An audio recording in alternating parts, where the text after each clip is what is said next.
return of international management in Football Manager and maybe a look into the future as FM kind of hold their hands up and say, yeah, 26 isn't great. Let's take a look at this post by Miles Jacobson, shall we? So yeah, first off, radio silence over. We've got some information, thankfully, because I thought we were about a month away from the World Cup starting, and, well, we still don't have international management. But it's going to apparently come to us on May 26th, with a caveat. That's on all consoles, touch, and Football Manager on desktop as well, so Steam, Epic, etc.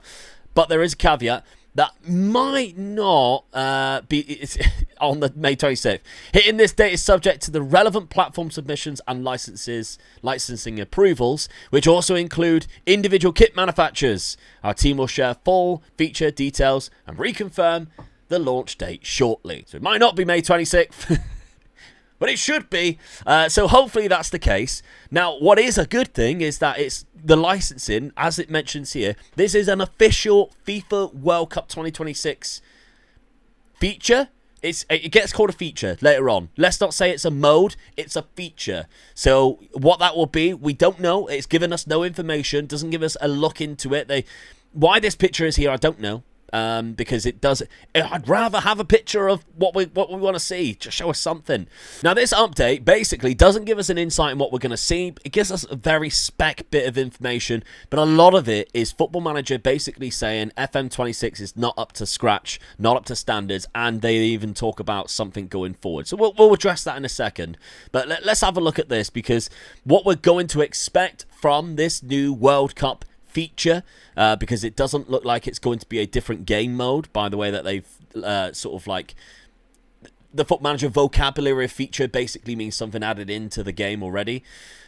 Again, I don't know whether that means we have to simulate to this part of the World Cup to actually get this to happen or not, but it is a FIFA World Cup license branding, broadcast graphics, which is always exciting when you go on to like the Premier League one. That's been just so good to see, isn't it? License kits with an asterisk. We'll get to that later. And the FIFA World Cup match ball. Very nice. I like that. Now, this is the best part about the information that they are giving us. All the information that they're giving us about the international football, this next line is the best part, because what they are basically saying is that there's going to be a further update in June, because you might be thinking, well, in May, they're not going to know who's going to the World Cup.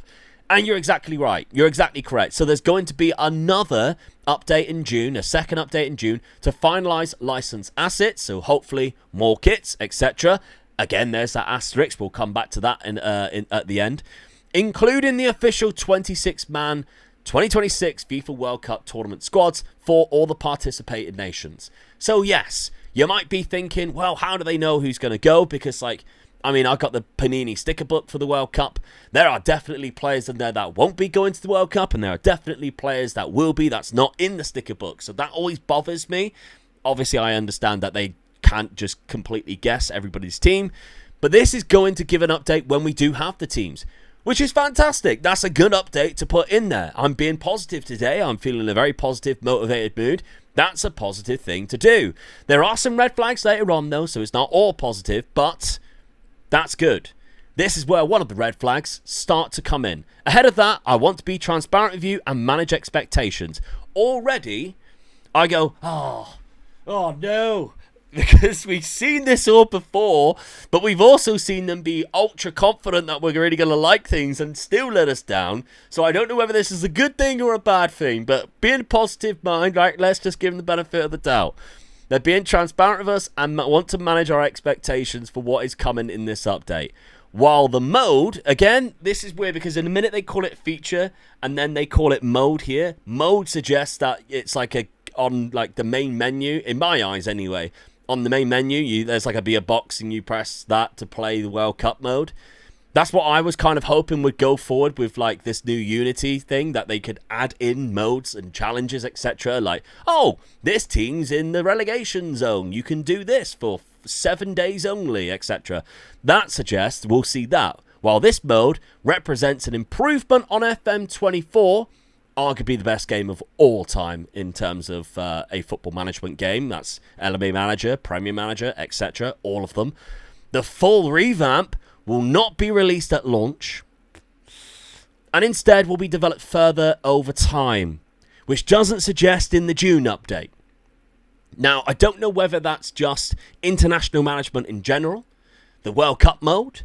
Like, are we going to get to the end of the World Cup and they're still updating the World Cup mode?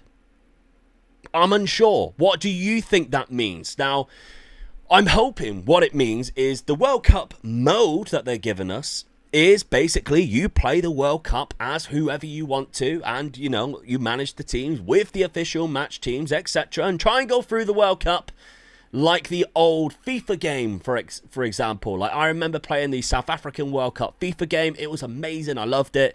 Will it be like that?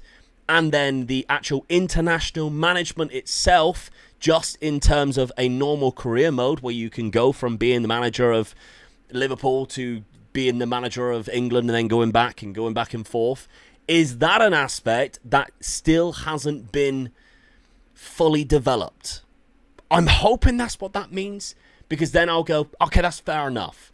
And in FM27, I hope that you've rectified it and perfected it and got international management where you want it to be at that point. That's what I'm hoping, being positive right now. That's what that means. And if it is that way, I'm all on board for that, because I don't expect you to fully get international management integrated into a game where you're trying to focus on making the FIFA World Cup mode the best it can be, while also trying to fix FM26 and the disaster that started off with, because I do appreciate the updates and I understand that, while also, of course, working on FM27 to make sure you don't make the same mistakes as FM26. That's fine. So this is where it gets, that's what that is, and the challenges where they sort of like come up with some of the excuses of why that is. Challenges within the existing game that I'll touch on below have limited the scope and what we set out to deliver. That's where I'm kind of getting that idea from. Looking ahead, your feedback and the improvements already underway will help shape our priorities for the future game development. Everybody has been going on about the immersion of the game. They reference it, which is good. It's a positive thing if they go off of, you know, what they're actually suggesting. Because here's the missed expectations. Now, it's great that they're holding their hands up and going, yeah, we fucked up. The game is nowhere near as good as what we hoped it would be. And we completely understand that, yeah, we didn't create a perfect game, etc., that we should have, considering we had the year off. The missed expectations, reflecting on FM26 overall, we understand the changes we made to the user interface. Everybody's going on about the UI. Well, weren't well received by everyone. Or anyone? Should that be reworded to? I'm only joking. It's also clear many were frustrated by the changes to navigation and the loss of immersion. Here we go. There's that word, immersion. That's been the biggest complaint I think I've seen from everybody across all platforms, Reddit, etc. Anybody who's spoken to me about Football Manager, that's the big word that they use or describe at the very least, compared to previous editions. Because again, FM24, although it wasn't like fully immersive, it had a lot of good immersion qualities that FM26 doesn't have.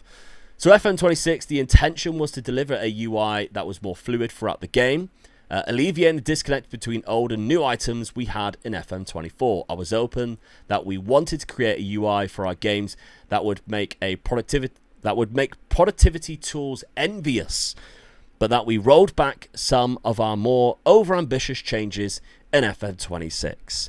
Jargon I don't understand because I'm not intelligent enough. But there we go. Now, there's a lot of it, again, where they're holding their hands up. They're addressing the fact that a lot of the things that they did actually do for FM26, they were hoping would come across a lot better, but clearly it didn't.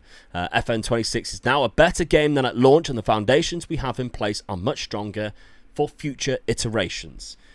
Yes, the game now is way better than what it was at launch. So much better, but we should have had the game that we have now at launch, and we maybe wouldn't have had all the problems and the huge drop-off in terms of players that we have had. Because, yeah, they have seen the numbers of players who don't play the game anymore compared to the players that picked it up on day one. And for anybody who doesn't know, FN26 on the day or the week that it launched actually just went over the highest point of players that FM24 had, but then the drop-off was astronomical in compared to FM24's drop-off, which barely dropped off for a long time, like 2 years, People are still playing it. There is less people that played FM26, I think, in February than was playing FM24 in like August last year when the game had been out for like 20 months, which is ridiculous, by the way. That's insane, absolutely insane to think about for a game. But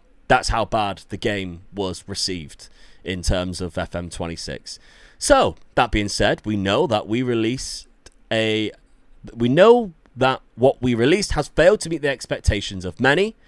I think everybody, of all. I don't think anybody expected the exact game that they got, to be honest.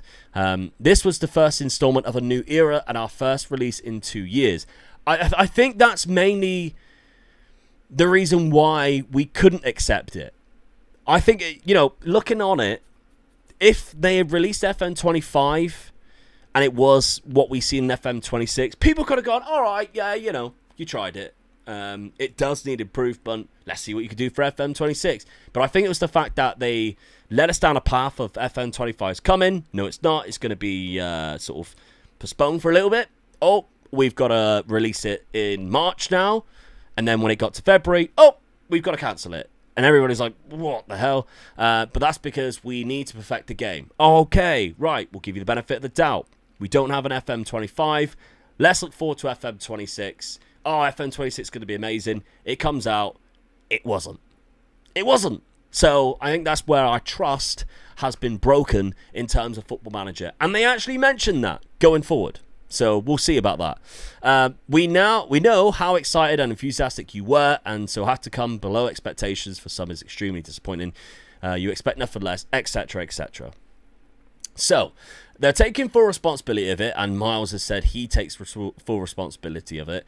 But this is what we've got looking forward. Now, again, there are some red flags with this, because maybe it's stuff that we've heard of before. Maybe it's stuff that you think, all right, okay. Hopefully you've learned from your lessons again. You can't keep putting us down a road where you're making silly decisions, or, saying things and then never actually meeting your promises. But here we go. So, as a studio, we are filled with tenacious, passionate, and talented people. I've met a lot of these people. They are nice people. They're great people. It doesn't mean that they should be slated for this, but criticism of the game is definitely valid. To ensure everyone is best equipped to do that, we're turning as many learnings from this cycle as we can into actionable changes. That's what I hope happens. And I think, this is the point where I'm like, right, yeah, that's fine. If you manage to do that, brilliant. And then I'll hold my hands up and go, yeah, FM26 was a failure. FM25 was a complete failure. But 27... You listened, you learned, you made the right changes. We are being positive. We are on upward scale. I like this game. That's what I hope. The changes that they make are beneficial. It's just whether they keep to that, because they did say that about FM25 going into FM26.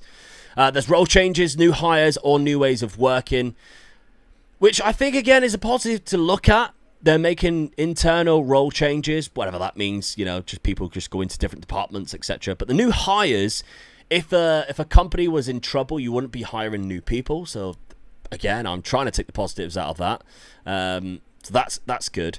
For our next release, here we go.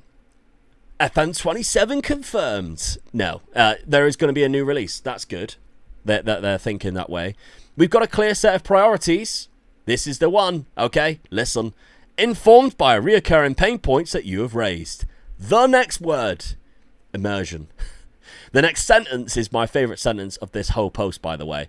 Immersion is the main element we're focused on, be that game world, UI navigation, or the UI itself. Now, I want to spend a bit of time talking about this one sentence alone, because what he's basically sort of established there is that there is going to be changes again to the UI.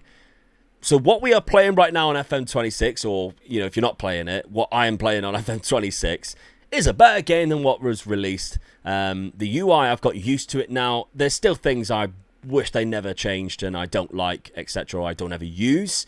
But this is going to change for FM27. So I'm excited to see that. I think the tiling card system will disappear. I think if I had to make a guess, I think that was a complete failure. The tiling card system was very ugly. It was clunky. It made no sense in some things, like putting the league table in a little tiny card. It didn't make no sense. So what I'm hoping is those things like that, the immersion of the game will be better because the UI is so much better, I hope. The game world, that's a good point.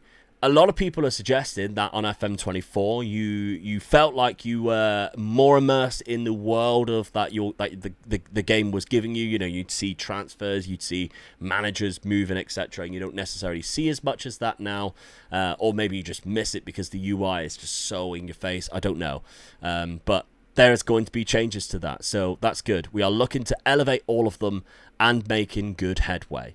Not enough to show us, but they're making good headway. Again, let's put our positive hats on for now, because if we're negative, it doesn't get us anywhere. If we're being positive, making good headway, okay, you've got 6 months before a new game. Let's hope we see something amazing soon. Everyone at the studio is committed to rebuilding full confidence, because we know that trust is earned and not given. Yeah, I don't trust the studio anymore because of what's happened with FM26. A lot of promises, a lot of, this is going to be the best thing ever. And clearly, it really wasn't. I'm still getting crashes every now and then. And I know a lot of you are too.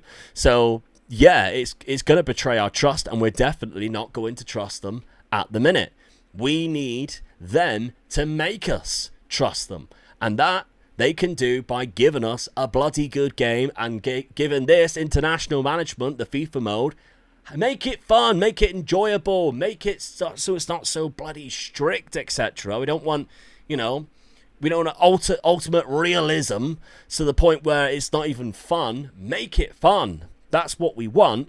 But again, there are some red flags because this is what happens next. So we will speak to you about our work when the time is right and look forward to sharing updates with you. Now, the radio silence that Football Manager always seemed to do always alarms me, and it does worry me, and I hate it. It's something that as content creators we bring up to the studio a lot because obviously we have connections to the studio and we beg and plead with them for the last 2 years, I think it's been. Talk to us more, talk to people more, because when you don't say anything, it can be quite alarming, especially with all the problems that we have. We had radio silence last year. I even suggested stop making fun of yourself, because then people will be like, okay, they know they've made a mistake here. And here's the asterisk at the end. While we previously indicated that official kits would be included as part of the international management feature, again, from mode to feature, so it's changed in wording, which again puts a little bit of confusion in. Licensing approvals are still ongoing as a result. Not all FM26 World Cup teams will be available upon launch of the feature and may be included at a later date. Maybe. That's the biggest red flag for me in that sentence there. Maybe. It might be added. It might not. So I don't know. What do you guys think? There's going to be an update for FM26 coming, hopefully within a month. May 26 is the ideal date that they are heading for, but if licensing doesn't allow it, maybe it'll be June. But there's going to be a second update. I think the most positive part of the FIFA World Cup thing is that we will have all of the 26-man squad for every single team, official 26-man squad in there, added at a later update when we all know who that's going to be. So that's good. But what did you make of all of it? What do you make of what Miles is saying? The hands up, yeah, we messed up there, and potentially looking forward to a lot of changes for FM27. I'm curious to read your comments. Let us know down in that section down there.